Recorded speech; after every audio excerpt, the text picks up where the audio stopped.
The United Kingdom has unveiled a major new rare earth and critical mineral strategy, designed to reduce over-reliance on China and secure supplies vital to its economy and national security. The plan seeks to shield the country from geopolitical shocks by reshaping where and how it sources these essential materials. Under this strategy, Prime Minister Keir Starmer has set a target for the UK to produce 10% of its critical minerals domestically by 2035. This goal is intended to build a stronger homegrown industrial base and ensure key technologies are not left vulnerable to foreign supply disruptions. Backed by a funding package of up to £50 million, around $65 million, the initiative will boost production at tungsten and lithium mines in Cornwall, supporting projects that can ramp up extraction and processing capacity. The investment is meant to kickstart a new generation of critical mineral projects, from exploration to refining, within the UK.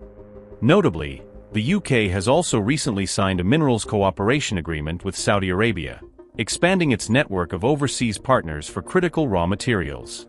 This kind of deal is aimed at diversifying imports so that Britain is not dependent on a small group of suppliers for strategic resources. Overall, the UK aims to ensure that by 2035 it does not import more than 60% of any critical mineral from a single partner country. Policymakers see this cap as a safeguard against overconcentration, helping to stabilize prices and protect national security in an era of rising resource competition.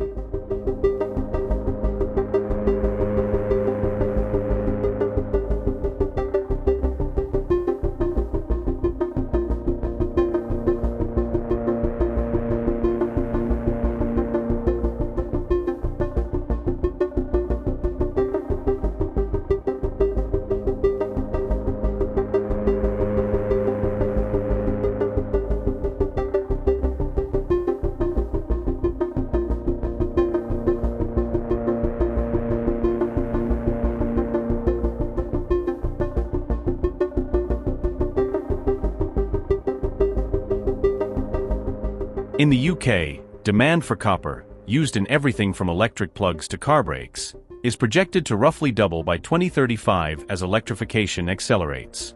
This surge reflects the rapid rollout of electric vehicles, grid upgrades, and new digital infrastructure across the country. The new mineral strategy comes after a 6-week standoff between China and the European Union over semiconductor chips used in the automotive industry. That dispute underscored how vulnerable advanced manufacturing can be when critical inputs are dominated by a single power. Rare earths are a group of minerals that are crucial for defense systems, the auto sector, and a wide range of electronic products. These minerals are also essential for building the data centers that power artificial intelligence and cloud computing. From cooling systems to advanced processors and networking gear, critical materials underpin the entire digital infrastructure that supports emerging technologies. China currently controls around 70% of global rare earth mining and about 90% of refining capacity, giving it enormous leverage over the market. This dominance allows Beijing to influence prices and supplies, creating strategic vulnerabilities for countries like the UK. However, expanding production and processing of rare earths can take many years and requires investments running into the millions of pounds.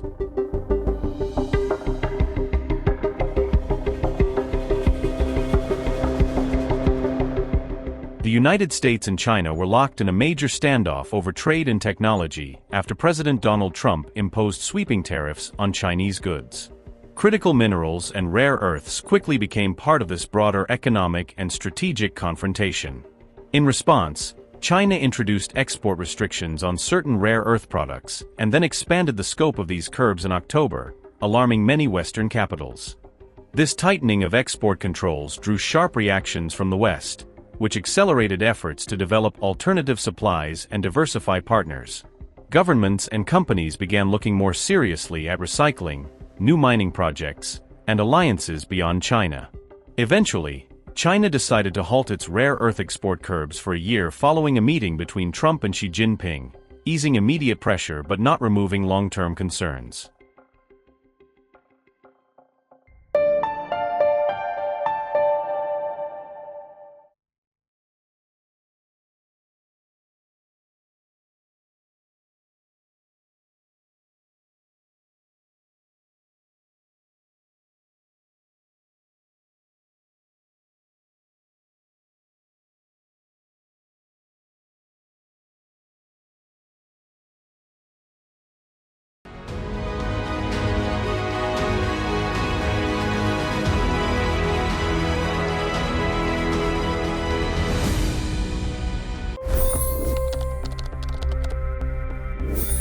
25 crore गरीब गरीबी को परास्त करके बाहर निकले। For the good of our nation, let's work together and let's truly make America great again. The fastest news breaks. Requested PM saying that look, you will have to speak to Putin and to Zelensky. The biggest news makers. The relationship with India is probably the most important bilateral relationship the US will have for the rest of this century. The capital delivered quite an election result today. Expert analysis. The million-dollar question today is how to stop this dance of death. Ground reports. I'm standing at the crossroad of the Kumbh Mela. Behind me are more than 100 entry ghats. Long-form interviews. Exclusionary politics is reflected in Manipur case as well. You don't bother because this is a small state. Deep dive into burning issues. It's often said DRC could be the richest country in the whole world. It's because of what sits underneath. Why exactly did the US topple the Sheikh Hasina government? HD videos. We don't just break news, we break it down.